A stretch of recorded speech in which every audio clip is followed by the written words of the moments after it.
পশ্চিমবঙ্গে ক্ষমতায় আসার পর বিভিন্ন এলাকায় ফুটপাত দখলমুক্ত করার অভিযান শুরু হয়েছে।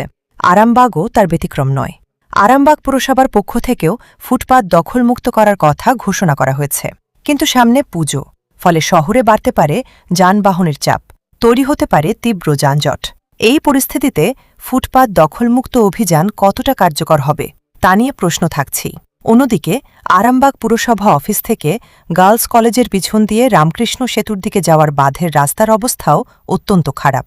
এছাড়া শহরের রাস্তাঘাটের অবস্থাও খারাপ। শুধু যানজট বা রাস্তার সমস্যা নয়, পুজোর সময় সাউন্ড সিস্টেম এবং ডিজে বক্সের ব্যবহার নিয়ন্ত্রণ করা হবে কিভাবে, শব্দদূষণ রুখতে প্রশাসনের ভূমিকা কি হবে, এসব প্রশ্ন সামনে রয়েছে। এই সমস্ত বিষয় নিয়ে আমরা কথা বলেছিলাম বিজেপির আরামবাগ সাংগঠনিক জেলা সভাপতি সুশান্ত বেরার সঙ্গে।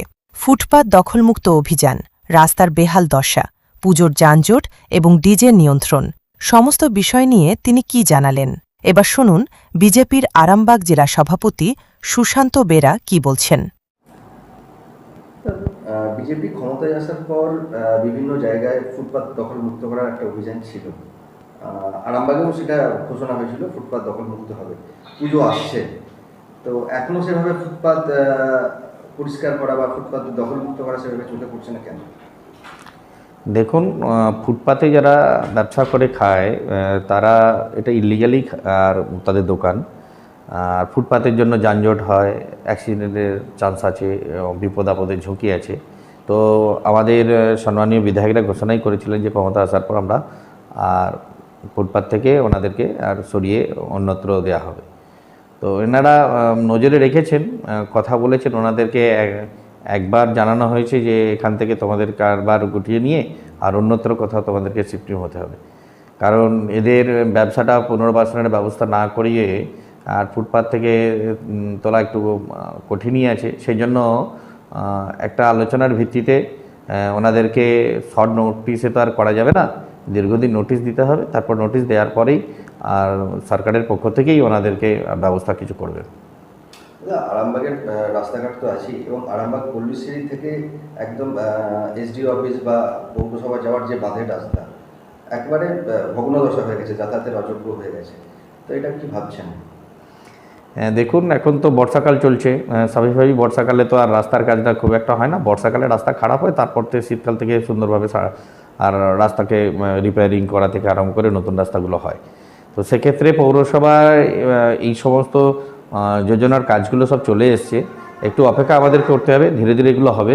বর্ষাটা কেটে গেলেই তার চলার মতো করে জায়গা করে দেওয়ার পর বর্ষাটা কেটে গেলেই এটা নতুনভাবে আর রিপেয়ারিংয়ের কাজ এবং সুন্দরভাবে যাতে হয় সেটা পৌরসভা দেখে নেবে, এবং পৌরসভার কাছে এই কাজটা চলে এসছে। দেখা যাচ্ছে বিভিন্ন জায়গায় নতুনভাবে পার্টি অফিস হচ্ছে। তো এই পার্টি অফিস যে হচ্ছে, বিরোধীরা অনেক সময় অভিযোগ করছে যে কালো টাকা দিয়ে পার্টি অফিস হচ্ছে। এই বিষয়টা কি বলবেন? দেখুন, অনেকে অনেকভাবে অনেক কথা বলছে। কালো টাকা দিয়ে পার্টি অফিস হচ্ছে এরকমটা নয়। পার্টি অফিসে আমরা নতুনভাবে পার্টি অফিস নির্মাণ খুবই কম হয়েছে। যেটুকু আছে কারো বাড়ি ভাড়া নেওয়া হচ্ছে, সেটাকে রং করা হচ্ছে। কারো আগের পার্টি অফিস ছিল, যেটাতে আমাদেরই পার্টি অফিস ছিল, সেটাকে আরও সুসজ্জিত করে বেশ সুন্দর করে রং টং করে সাজিয়ে আমরা করছি। সুতরাং নতুনভাবে কলাম তুলে বড় করে বিশাল পার্টি অফিস এটা আমি মেনে নিতে পারবো না, আর এটা হচ্ছেও না। যেটুকু হচ্ছে হয় ভাড়ায় নেওয়ার ওপরে হচ্ছে, আর কিছু কিছু পার্টি অফিস আমাদের ছিল সেটাকেই রিপেয়ারিং করে আমরা চালাচ্ছি। দাদা, পুজো আসছে, সাউন্ড সিস্টেম, ডিজে বক্স, এই বিষয়ে কতটা কঠোর হতে পারবেন? দেখুন, এটা সরকারে আমরা আছি। সরকার প্রথম থেকেই নির্দেশ দিয়েছে, যেগুলো সেগুলো মান্যতা দিয়েছে। যেহেতু সব জায়গা থেকেই আমাদের সাউন্ডের কথা বলা হয়েছে যে ডেসিবেল অন্তত কম কম করে চালাতে হবে, সেটা সরকার স্টেপ নেবে। আমরা আশা করি একটা মার্জিত অংশে আমরা নিয়ে যেতে পারবো, যেহেতু সরকার আমাদের আছে। সরকার প্রশাসনে দিয়েই আমরা কন্ট্রোলিং করার চেষ্টা করবো, এবং আমরা আমাদের তরফ থেকে বিভিন্ন সংগঠনের মারফতেও আমরা মানুষকে বোঝাবো যে সাউন্ড যেভাবে চলে সেটা বন্ধ করতে হবে। আগামী দিনে আরও বন্ধের দিকে যাবে, সেটা না হয়, যাতে মানুষকে না করে শোনার যোগ্য এরকম সাউন্ড দিয়ে আর এগুলো ইউজ করার কথা বলা হবে।